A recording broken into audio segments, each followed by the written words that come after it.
Hi friends, എല്ലാവർക്കും നമസ്കാരം. Income tax laws and accounts എന്ന സബ്ജക്റ്റിൻ്റെ പുതിയൊരു വീഡിയോയിലേക്ക് എല്ലാവർക്കും സ്വാഗതം. അപ്പോൾ മക്കളെ, നമ്മൾ ചാപ്റ്റർ 2ൻ്റെ ഇൻട്രൊഡക്ഷൻ ടു ഇൻകം ടാക്സ് ആണ് ഡിസ്കസ് ചെയ്തുകൊണ്ടിരുന്നത്. അതിൽ 5ാമത്തെ പോയിൻ്റായ പേഴ്സണൽ ഡെഫിനിഷൻ നമ്മൾ പഠിച്ചു. AOP എന്താണ്, ബോഡി ഓഫ് ഇൻഡിവിജ്വൽസ് എന്താണ്, അതൊക്കെ നമ്മൾ പഠിച്ചു അല്ലേ. ഇതൊക്കെ ഇത്രയും ഭാഗങ്ങൾ നിങ്ങൾ പഠിച്ചു കഴിഞ്ഞെന്ന് വിശ്വസിക്കുകയാണ് കേട്ടോ. നെക്സ്റ്റ് നമുക്ക് നോക്കാനുള്ളത് അസസിയുടെ ഡെഫിനേഷനാണ്. സെക്ഷൻ 2(7) അസസിയുടെ ഡെഫിനേഷൻ പറയുന്നത്. Every tax payer is an assessee. എല്ലാ ടാക്സ് പെയറും ആരാണ്? അസസിയാണ്. As per section 2(7) of the act. അപ്പോൾ ആക്ടിൻ്റെ സെക്ഷൻ 2(7) പറയുന്നത് എന്തെന്ന് വെച്ചാൽ, an assessee is a person by whom tax or any other sum of money is payable under the act. അപ്പോൾ സെക്ഷൻ 2(7) പറയുന്നത് ആക്ട് പ്രകാരം അസസി എന്ന് വെച്ചാൽ ടാക്സോ അല്ലെങ്കിൽ ഏതെങ്കിലും തരത്തിലുള്ള എമൗണ്ട് ഓഫ് മണിയോ പേ ചെയ്യാൻ ബാധ്യസ്ഥനായ ഒരു വ്യക്തിനെയാണ് നമ്മൾ അസസി എന്ന് പറയുന്നത്. And include A person. താഴെ പറയുന്ന ആൾക്കാരും അസസി തന്നെയാണ്. അപ്പോൾ അസസി എന്ന് പറഞ്ഞാൽ ആരാണ്? ടാക്സോ എനി അതർ സം ഓഫ് മണിയോ പേ ചെയ്യാൻ ബാധ്യസ്ഥനായ ആളെയാണ് നമ്മൾ അസസി എന്ന് പറയുന്നത്. അതുമാത്രമല്ല, ഈ താഴെ പറയുന്ന ഈ 4 പേരും അസസി എന്ന ഡെഫിനേഷനിൽ പെടുന്നതാണ്. അപ്പോൾ താഴെ പറയുന്ന 4 ആൾക്കാരും അസസിയിൽ പെടുന്നു പറഞ്ഞു അല്ലേ. അപ്പോൾ ഈ 4 ആൾക്കാർ ആരാന്ന് നോക്കാം. ഫസ്റ്റത്തെ ആളെന്താ? Who is liable to pay tax. Tax കൊടുക്കാൻ ബാധ്യസ്ഥയുള്ള ആൾ. നെക്സ്റ്റ് എന്താ? In respect of whom any proceeding under the act has been taken for the assessment of his income or assessment of fringe benefit or the income of any other person in respect of which he is assessable, or of the law sustained by him or by such other person, or the amount of refund due to him or such other person. 3-4 പറയുന്നത് വെച്ചിട്ടുണ്ടെങ്കിൽ act പ്രകാരം assessee ആയ വ്യക്തിയും assessee in default ആയ വ്യക്തിയാണ്. Who is deemed to be assessee under the provisions of the act. Provisions of the act പ്രകാരം assessee ആയിട്ട് deem ചെയ്തപ്പെട്ട ആൾ, അല്ലെങ്കിൽ പ്രൊവിഷൻസ് ഓഫ് ദി ആക്ട് പ്രകാരം അസസി ഇൻ ഡിഫോൾട്ടായിട്ട് ഡീം ചെയ്തപ്പെട്ട ആൾ, അവരും എന്താണ്? അസസിയാണ്. അസസിയിൽ ഡെഫിനേഷനിൽ പെട്ട ഡീംഡ് അസസി എന്താണ്, അസസി ഇൻ ഡിഫോൾട്ട് എന്താണെന്ന് നമ്മൾ താഴെ പഠിക്കുന്നുണ്ട് കേട്ടോ. Okay. A person who is bound to pay tax in respect of the income of another one is called deemed assessee. മറ്റൊരാളുടെ ഇൻകത്തിന് ടാക്സ് കൊടുക്കാൻ ബാധ്യസ്ഥനാവുന്ന ഒരാളെയാണ് നമ്മൾ എന്ന് പറയുന്നത് ഡീംഡ് അസസി എന്ന് പറയുന്നത്. For example, tax is payable by a guardian on the income of a minor or by a legal representative on income of deceased assessee. മൈനറുടെ ഇൻകത്തിന് ഗാർഡിയൻ ടാക്സ് കൊടുക്കാം, അല്ലെങ്കിൽ ഒരാൾ മരണപ്പെട്ട് കഴിഞ്ഞിട്ടുണ്ടെങ്കിൽ ലീഗൽ റെപ്രസെൻറ്റേറ്റീവ് എന്ത് കൊടുക്കുക? ടാക്സ് കൊടുക്കാം. In case guardian or legal representatives ഈ deem to be assessee for the tax purpose. അങ്ങനെയാണെങ്കിൽ മൈനറുടെ ഇൻകത്തിൻ്റെ മേലെ ആരാണ് ടാക്സ് കൊടുക്കുന്നത്? ഗാർഡിയനാണ്. മരണപ്പെട്ടു പോയ ആളുടെ ഇൻകത്തിൻ്റെ മേലെ ആരാണ് കൊടുക്കുന്നത്? ലീഗൽ റെപ്രസെൻറ്റേറ്റീവ് ആണ്. അങ്ങനെയാണ് ഈ ഗാർഡിയനും ലീഗൽ റെപ്രസെൻറ്റേറ്റീവുമാണ് ആര്? ഡീംഡ് അസസി എന്ന് പറയുന്നത്. അപ്പോൾ മക്കളെ, അസസി ഇൻ ഡിഫോൾട്ട് എന്ന് പറഞ്ഞാൽ എന്താണെന്ന് നോക്കാം അല്ലേ. When a person liable to complete the statutory obligation under this act fail to do so he become assessee in default. അപ്പോൾ ഒരു വ്യക്തിക്ക് സ്റ്റാറ്റ്യൂട്ടറി ആയിട്ട് കംപ്ലീറ്റ് ചെയ്യുന്ന കുറച്ച് കാര്യങ്ങളുണ്ടായിരുന്നു. അതായത് അയാൾക്ക് ടാക്സ് കൊടുക്കാനോ അങ്ങനെ എന്തെങ്കിലും കാര്യങ്ങളുണ്ടായിരുന്നു, സ്റ്റാറ്റ്യൂട്ടറി ഒബ്ലിഗേഷൻസ് ഉണ്ടായിരുന്നു. പക്ഷേ അയാൾ എന്ത് ചെയ്തിട്ടില്ല? അത് ചെയ്തിട്ടില്ല. അങ്ങനെയാണെങ്കിൽ അയാൾ വിളിക്കുന്ന പേരെന്താണ്? Assessee in default. അതുപോലെ തന്നെ, if a person who is bound to deduct tax at source and remit the amount to government does not to do so. ഒരാൾക്ക് TDS കട്ട് ചെയ്യാനുള്ള ബാധ്യതയുണ്ട്. അത് കട്ട് ചെയ്താൽ മാത്രം പോരാ, അത് ഗവൺമെൻറ്റിലേക്ക് അടയ്ക്കാനുള്ള ബാധ്യത കൂടിയുണ്ട്. He become an assessee in default. പക്ഷേ അയാൾ ചെയ്തിട്ടില്ലെങ്കിൽ അയാളും ആര് തന്നെയാണ്? അസസി ഇൻ ഡിഫോൾട്ട് തന്നെയാണ്. എക്സാമ്പിൾ പറയുന്നുണ്ട്, an employer is liable to deduct tax from the salary of the employee and remit the same to the government. Employer എന്ത് ചെയ്യണം? എംപ്ലോയിക്ക് സാലറി കൊടുക്കണമെങ്കിൽ മുന്നേ TDS കട്ട് ചെയ്ത എമൗണ്ട് ഗവൺമെൻറ്റിന് അടയ്ക്കണം. പക്ഷെ അത് ചെയ്തിട്ടില്ല. When he fail to do so he become an assessee in default. അങ്ങനെ ചെയ്തിട്ടില്ലെങ്കിൽ അയാൾ ആര് തന്നെയാണ്? അസസി ഇൻ ഡിഫോൾട്ട് തന്നെയാണ്. Further, any person who does not fulfill the legal requirement in connection with the income tax matter or any assessment procedure as per the act and rules is in assessee in default. അതായത് income tax matters പ്രകാരവും അല്ലെങ്കിൽ assessment procedure പ്രകാരമോ എന്തെങ്കിലും legal requirements ഉണ്ടായിരുന്നു, ആളത് fulfil ചെയ്തിട്ടില്ലെങ്കിൽ അയാൾ ആര് തന്നെയാണ്? Assessee in ഡിഫോൾട്ടാണ്. Example പറഞ്ഞിട്ടുണ്ട്, one who fail to pay advance tax അടയ്ക്കണമെന്ന് നിയമമുണ്ട് അല്ലേ. അത് കൊടുത്തിട്ടില്ലെങ്കിൽ അയാൾ ആര് തന്നെയാണ്? അസസി ഇൻ ഡിഫോൾട്ട് തന്നെയാണ്. അപ്പോൾ അസസി ഇൻ ഡിഫോൾട്ടിന് നമുക്ക് 3 എക്സാമ്പിൾ നമ്മൾ പഠിച്ചു. എന്തെങ്കിലും നിയമപ്രകാരം എന്തെങ്കിലും അടയ്ക്കാനുണ്ടായിരുന്നു, അത് അടച്ചില്ല. അതുപോലെ TDS കട്ട് ചെയ്തിട്ട് ഗവൺമെൻറ്റിലേക്ക് അടയ്ക്കാനുണ്ടായിരുന്നു, അടച്ചിട്ടില്ല. Advance tax അടയ്ക്കാനുണ്ടായിരുന്നു, അടച്ചിട്ടില്ല. അങ്ങനെ ഇൻകം ടാക്സ് പ്രകാരം എന്തെങ്കിലും ലീഗൽ റിക്വയർമെൻറ്റ്സ് ചെയ്യാനുണ്ട്, അല്ലെങ്കിൽ ഇൻകം ടാക്സ് ആക്ട് പ്രകാരം റൂൾസ് പ്രകാരം എന്തെങ്കിലും കാര്യങ്ങൾ ചെയ്യാനുണ്ട്, അതൊന്നും ചെയ്തിട്ടില്ലെങ്കിൽ ആ വ്യക്തിനെയൊക്കെ നമുക്ക് എന്ത് വിളിക്കാം? അസസ് ഇൻ ഡിഫോൾട്ട് എന്ന് വിളിക്കാം. അടുത്തത് 7ാമത്തെ ടോപ്പിക്കാണ് അസസ്മെൻറ്റ് ഇയർ. സെക്ഷൻ 2(9) അസസ്മെൻറ്റ് ഇയറിനെ കുറിച്ച് പറയുന്നത്. അപ്പോൾ അസസ്മെൻറ്റ് ഇയർ എന്ന് പറഞ്ഞാൽ assessment year means A period of 12 months commencing on first day of April every year. എല്ലാ വർഷവും ഏപ്രിൽ 1-ാം തീയതി മുതൽ തുടങ്ങുന്ന 12 മാസമുള്ള ഒരു വർഷത്തെയാണ് നമ്മൾ എന്ന് പറയുന്നത് അസസ്മെൻറ്റ് ഇയർ എന്ന് പറയുന്നത്. The current assessment year 2026-27 which commenced on 1/4/26 and ends on 31/3/27. അപ്പോൾ ഈ വർഷത്തെ അസസ്മെൻറ്റ് ഇയർ എന്നാണ് 2026 ഏപ്രിൽ 1 മുതൽ 2027 മാർച്ച് 31 വരെയാണ് ഈ വർഷത്തെ അസസ്മെൻറ്റ് ഇയർ എന്ന് പറയുന്നത്. The income of the previous year 25-26 is assessed four the tax during the assessment year 26-27. അപ്പോൾ ഇൻകം 25-26 ഇൻകമാണ് 26-27 നമ്മൾ അസസ് ചെയ്യുന്നത്. നെക്സ്റ്റ് 8ാമത്തെ ടോപ്പിക്ക് പ്രീവിയസ് ഇയർ ആണ്. സെക്ഷൻ 3 പ്രീവിയസ് ഇയറിനെ കുറിച്ച് പറയുന്നത്. Previous year means A financial year immediately preceding the assessment year. Previous year എന്ന് പറഞ്ഞാൽ എന്താണ്? Assessment ഇയറിൻ്റെ തൊട്ട് മുന്നത്തെ വർഷത്തിനാണ് നമ്മൾ എന്ത് പറയുന്നത്? പ്രീവിയസ് ഇയർ എന്ന് പറയുന്നത്.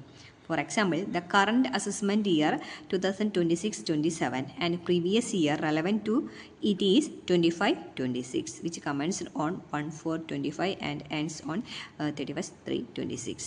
ഓക്കെ, അപ്പോൾ നമ്മുടെ അസസ്മെൻറ്റ് ഇയർ ഏതാണ്? 26-27 ആണല്ലേ. അപ്പോൾ നമ്മൾ പ്രീവിയസ് ഇയർ ഏതാ? 25-26 തൊട്ട് മുന്നത്തെ വർഷം. അപ്പോൾ അസസ്മെൻറ്റ് ഇയർ ഏതാണ്, പ്രീവിയസ് ഇയർ ഏതാണെന്നുള്ളത് നമുക്ക് വ്യക്തമായ ധാരണ ഉണ്ടെങ്കിലാണ് നമ്മുടെ ഇൻകം ടാക്സ് ഒക്കെ നമുക്ക് കാൽക്കുലേറ്റ് ചെയ്യാനായിട്ട് സാധിക്കുള്ളൂ. അപ്പോൾ ഇതിൻ്റെ മീനിങ് എന്തായാലും പഠിച്ചു വയ്ക്കുക. ഏതാണ് നമ്മുടെ അസസ്മെൻറ്റ് ഇയർ, ഏതാണ് നമ്മുടെ പ്രീവിയസ് ഇയർ എന്നുള്ളത് നമുക്ക് വ്യക്തമായിട്ട് ബോധം വേണം കേട്ടോ. അടുത്ത ടോപ്പിക്കാണ് accelerated assessment. Assessment during the previous year itself. Assessment previous ഇയറിൽ തന്നെ ചെയ്യാം. Every assessee is liable to be assessed during the assessment year for the income earned during the previous year. അപ്പോൾ നമ്മൾ പഠിച്ചു അല്ലേ, നമ്മൾ പ്രീവിയസ് ഇയറിൽ നമ്മുടെ ഇൻകമാണ് നമ്മൾ അസസ്മെൻറ്റ് ഇയറിൽ അസസ് ചെയ്യുന്നതൊക്കെ പഠിച്ചു അല്ലേ. However, in certain circumstances, the income of a person shall be assessed during the previous year itself.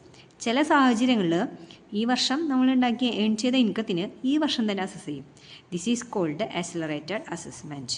അപ്പോൾ ഇത് കുറച്ച് ഇമ്പോർട്ടൻ്റ് ആയ ടോപ്പിക്കാണ് കേട്ടോ. ഇതെന്താ നിങ്ങൾക്ക് സെപ്പറേറ്റ് ചോദ്യം വരാനുള്ള ടോപ്പിക്കാണ്. അപ്പോൾ ഇതൊന്ന് നോട്ട് ചെയ്യാം.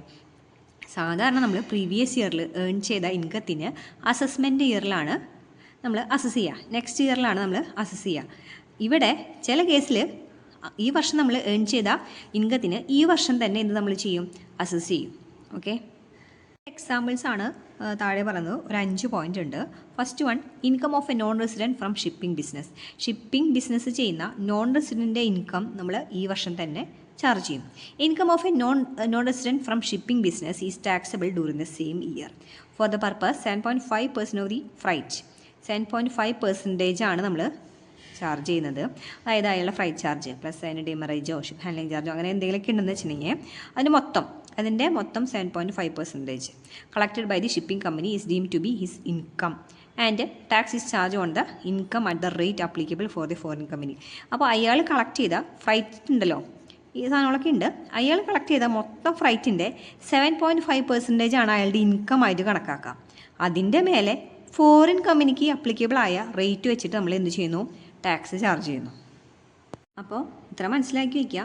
ഷിപ്പിംഗ് ബിസിനസ് നടത്തുന്ന നോൺ റെസിഡൻറ്റിൻ്റെ ഇൻകത്തിന് അയാൾ ചാർജ് ചെയ്യപ്പെട്ട ടോട്ടൽ ഫ്രൈറ്റിൻ്റെ 7.5% ഇൻകമായിട്ടും അതിൻ്റെ മേലെ ഫോറിൻ കമ്പനിക്ക് അപ്ലിക്കബിളായ റേറ്റ് വെച്ചിട്ട് നമ്മൾ ടാക്സും ചാർജ് ചെയ്യുന്നു. അതെന്ത് ചെയ്യുന്നു? ആ വർഷം തന്നെ നമ്മൾ അസസ് ചെയ്തിട്ട് ടാക്സ് അടയ്ക്കുന്നു. Next, income of A person living India. If the assessing officer has sufficient reason to believe that assessee may leave India and there is no possibility of his returning to India, his income shall be taxed during the same year. അതായത് assessing ഓഫീസർക്ക് മനസ്സിലാവാണ് ഇയാൾ ഇപ്പോൾ രാജ്യം വിടും. ഇയാളിപ്പോൾ രാജ്യം വിട്ടിട്ടുണ്ടെങ്കിൽ പിന്നെ ഇയാൾ തിരിച്ചു വരില്ല. അപ്പോൾ അടുത്ത വർഷം ഇയാളുടെ ഇൻകത്തിന് ടാക്സ് അടയ്ക്കാമെന്ന് വെച്ചാൽ നടക്കുന്നില്ല. ഇയാളിപ്പോൾ രാജ്യം വിട്ടാൽ പിന്നെ ഇങ്ങോട്ട് തിരിച്ചു വരുന്നില്ല. No possibility of his returning to India. അയാൾ ഇന്ത്യയിലേക്ക് തിരിച്ചു വരാനേ ഒരു ചാൻസ് ഇല്ല. അപ്പോൾ എന്ത് ചെയ്യാണ്? സഫീഷ്യൻറ്റ് റീസൺസ് ഉണ്ട് എന്ന് വിചാരിച്ചിട്ടുണ്ടെങ്കിൽ അസസിങ് ഓഫീസർ എന്ത് ചെയ്യും? അയാളുടെ ഇൻകത്തിന് ഈ വർഷം തന്നെ ടാക്സ് ചാർജ് ചെയ്യും. Income of an AOP or BOA or artificial judicial persons. Income of AOP, BOA, artificial judicial persons may be assessed during the previous year if it is likely to be dissolved during the previous year itself. അപ്പോൾ ഈ വർഷം തന്നെയാണ് ഇത് dissolve ആവും, ഇനി ഉണ്ടാവില്ല, അടുത്ത വർഷത്തേക്ക് ഉണ്ടാവില്ല. അങ്ങനെയാണെങ്കിൽ AOP, BOA, ആർട്ടിഫിഷ്യൽ ജുഡീഷ്യൽ പേഴ്സൻ്റെ ഇൻകം, ഈ വർഷത്തെ ഇൻകം ഈ വർഷം തന്നെ ചാർജ് ചെയ്യും. Next, transfer of property to avoid tax. The assessing officer has sufficient reason to believe that assessee is likely to transfer his property to avoid tax. Assessing officer shall levy income tax on the assessee during the previous year itself. Assessing officerക്ക് മനസ്സിലാവാണ് ഇയാൾ tax വെട്ടിക്കാൻ വേണ്ടിയിട്ട് property വേറെ ആളുടെ പേരിൽ മാറ്റുന്നുണ്ട്. അങ്ങനെയാണെങ്കിൽ അയാൾ എന്ത് ചെയ്യും? ഈ വർഷത്തെ ഇൻകം അയാളുടെ പേരിൽ ഈ വർഷം തന്നെ ടാക്സ് ചെയ്യും. Discontinuance of a business or profession. In case of a discontinuance of business, the assessing officer can, at his discretion, assess and charge a tax on income during the previous year itself. Business അടച്ചുപൂട്ടാണ്, അങ്ങനെയാണെങ്കിൽ assessing ഓഫീസർക്ക് വേണമെങ്കിൽ എന്ത് ചെയ്യാം? ഈ വർഷത്തെ ഇൻകത്തിന് ഈ വർഷം തന്നെ ടാക്സ് ചാർജ് ചെയ്യാം. അപ്പോൾ എന്തിനാണ് ഈ ഒരു പോയിന്റ് കൊണ്ടുവന്നത് ഏകദേശം നിങ്ങൾക്ക് മനസ്സിലായിട്ടുണ്ടാവും അല്ലേ? അത്രയേ ഉള്ളൂ. അതായത് ഈ വർഷം തന്നെ ടാക്സ് ചാർജ് ചെയ്തിട്ടില്ലെങ്കിൽ അടുത്ത വർഷം നമുക്ക് ടാക്സ് കിട്ടില്ല. കാരണം എന്താ? ഷിപ്പിംഗ് ബിസിനസ്സിലെ അയാളുടെ പാട് നോക്കി പോവും, നോൺ റെസിഡൻ്റ് ആണ് അല്ലേ? പേഴ്സൺ ലിവിങ് ഇന്ത്യ, ആൾ ഇന്ത്യ വീടാണ്, ഇങ്ങോട്ട് തിരിച്ചേ വരുന്നില്ല. അപ്പോൾ അടുത്ത വർഷം വന്നിട്ട് താൻ ടാക്സ് അടിച്ച് പോയാൽ മതി എന്ന് പറയാൻ പറ്റുമോ? ഇല്ല അല്ലേ? AOP, BOA അവരും എന്ത് ചെയ്യാൻ? ഡിസോൾവ് ചെയ്യാണ്. പിന്നെയോ ബിസിനസ് നിർത്താണ്. ഇയാളുടെ പ്രോപ്പർട്ടി ട്രാൻസ്ഫർ ചെയ്യാണ് വേറെ ആൾക്ക്. അപ്പോൾ ഇൻകം ആ മാറ്റപ്പെടുന്ന ആളുടെ മേത്തല്ലേ ഉണ്ടാവുള്ളൂ. അപ്പോൾ ഇയാൾക്ക് ചാർജ് ചെയ്യില്ലല്ലോ. അപ്പോൾ അയാളുടെ ഇൻകം കുറവാണെങ്കിൽ കുറച്ച് ടാക്സിലേ കിട്ടുള്ളൂ. അങ്ങനെ വിചാരിച്ചിട്ടാണ് ഇയാളുടെ പ്രോപ്പർട്ടിക്ക് ട്രാൻസ്ഫർ ചെയ്യുന്നത്. അപ്പോൾ അസസിങ് ഓഫീസർക്ക് തോന്നാണ് ഇത്തരം കാര്യങ്ങളിൽ ഇൻകം ഈ വർഷം തന്നെ ടാക്സ് ചെയ്തിട്ടില്ലെങ്കിൽ നമുക്ക് കിട്ടുന്ന വരുമാനം കുറയുമെന്ന തോന്നുകയാണെങ്കിൽ അസസിങ് ഓഫീസർ എന്ത് ചെയ്യാണ്? ഈ വർഷത്തെ ഇൻകം ഈ വർഷം തന്നെ ചാർജ് ചെയ്യും. അടുത്ത റേറ്റ് ഓഫ് ടാക്സ് ആണ്. ഓരോരുത്തരും വരുമാനത്തിനനുസരിച്ച് എത്ര പെർസെൻറ്റേജ് ടാക്സ് അടയ്ക്കണമെന്നതാണ്. നമുക്ക് 3 കാറ്റഗറി ഉണ്ട്. സീനിയർ സിറ്റിസൺസ് ഉണ്ട്, എബോവ് 60 ഇയേഴ്സ് ഉണ്ട്. അതുപോലെ above 60 years less than 80 years ഉണ്ട്. 80 ഇയേഴ്സ് ഓർ മോർ, 80 വയസ്സ് മുകളിലുള്ളവർക്കുണ്ട്. അപ്പോൾ അവർക്കൊക്കെ എത്ര ടാക്സ് വേണം എന്നുള്ള കാര്യമാണ് ഈ റേറ്റ് ഓഫ് ടാക്സിൽ പറയുന്നത്. നെക്സ്റ്റ് റിബേറ്റിൻ്റെ കാര്യം പറയുന്നുണ്ട്. അതുപോലെ സർചാർജ് പറയുന്നുണ്ട്, ഹെൽത്ത് ആൻഡ് എഡ്യൂക്കേഷൻ സെസ്, അങ്ങനെ കുറച്ച് കാര്യങ്ങൾ പഠിക്കുന്നുണ്ട്. കമ്പനീസിൻ്റെ റേറ്റ് പഠിക്കുന്നുണ്ട്. ഇത്തരം കാര്യങ്ങൾ. പിന്നെ ന്യൂ റെജീം, അതായത് സെക്ഷൻ 115 BAC പ്രകാരം ഉള്ള ടാക്സ് റേറ്റ് ഉണ്ട്. അപ്പോൾ ഇത്രയും കാര്യങ്ങൾ ഇവിടെ ഡിസ്കസ് ചെയ്യുന്നില്ല കേട്ടോ. തൽക്കാലം ഇപ്പോൾ നമ്മൾ ഈ 10ാമത്തെ മുതൽ 17ാമത്തെ ടോപ്പിക്ക് വരെയുള്ള കാര്യങ്ങൾ നമ്മൾ ഡിസ്കസ് ചെയ്യുന്നില്ല. കാര്യം നമുക്ക് പിന്നീട് ഒരിക്കൽ ഇതുമായി ബന്ധപ്പെട്ട് ഡിസ്കസ് ചെയ്യാം കേട്ടോ. വരുന്നത് ആവറേജ് റേറ്റ് ഓഫ് ടാക്സ് ആണ്. Section 210 average rate of tax പറയുന്നത്. Since slab rate are applicable on income of individual and HUF, they may be pay tax at different rates. In such cases, average rate of tax of the assessee can be calculated by dividing total tax liability with the total income. അതായത് average rate of tax കാണാനായിട്ട് നമ്മൾ total ഇൻകത്തിന് മേലെ എത്ര tax വന്നിട്ടുണ്ട് അതേ divide by നമ്മുടെ total income. അപ്പോൾ നമുക്ക് എന്ത് കിട്ടും? ആവറേജ് റേറ്റ് ഓഫ് ടാക്സ് കിട്ടും. എക്സാമ്പിൾ പറഞ്ഞിട്ടുണ്ട്, നമ്മുടെ ഇൻഡിവിജ്വലിൻ്റെ ടോട്ടൽ ഇൻകം 12 lakhs ആണ്. അതിൻ്റെ ടാക്സ് 1,72,500 ആണ്. അങ്ങനെയാണെങ്കിൽ ആവറേജ് റേറ്റ് ഓഫ് ടാക്സ് 14.375% ആണ്. മാക്സിമം മാർജിനൽ റേറ്റ് ആണ്. മാക്സിമം മാർജിനൽ റേറ്റ് എന്ന് പറഞ്ഞിട്ടുണ്ടെങ്കിൽ is a rate of tax applicable to the highest slab of income as specified in the finance act of each year. അതായത് finance ആക്ടിൽ പറഞ്ഞിട്ടുള്ള highest സ്ലാബിന് വരുന്ന tax റേറ്റിനെയാണ് എന്ത് പറയുന്നത്? മാക്സിമം മാർജിനൽ റേറ്റ് എന്ന് പറയുന്നത്. For example, maximum marginal rate on the income of individual earned during the previous year 25-26 is 42.744 ആണ്. ഇനി ഓൾട്ടർനേറ്റ് റിജീം ആണെങ്കിൽ 39 ഉള്ളൂ. ഇനി ഫേംസിലെ ഡൊമസ്റ്റിക് കമ്പനിക്ക് 34.944 ആണ്. ഇത് MMR പ്രീവിയസ് ഇയറിൽ 32.22% ആണ്. അപ്പോൾ ഇത്രയൊന്നും മനസ്സിലാക്കി വയ്ക്കേണ്ട. മാക്സിമം മാർജിൻ റേറ്റ് എന്ന് പറഞ്ഞാൽ ഹയസ്റ്റ് സ്ലാബിന് വരുന്ന റേറ്റ് ഓഫ് ഇൻകം ടാക്സിനെയാണ് നമ്മൾ മാക്സിമം മാർജിൻ റേറ്റ് എന്ന് പറയുന്നത്. ഇത്രയും മനസ്സിലാക്കി വയ്ക്കാം. അത് നമ്മൾ ഡിസ്കസ് ചെയ്യുന്നത് ക്യാപിറ്റൽ ആൻഡ് റവന്യൂ എന്ന് പറയുന്ന ഒരു ലാസ്റ്റത്തെ ടോപ്പിക്കാണ്. ഈ ടോപ്പിക്ക് അടുത്ത വീഡിയോയിലാണ് നമ്മൾ പറയുന്നുള്ളൂ കേട്ടോ.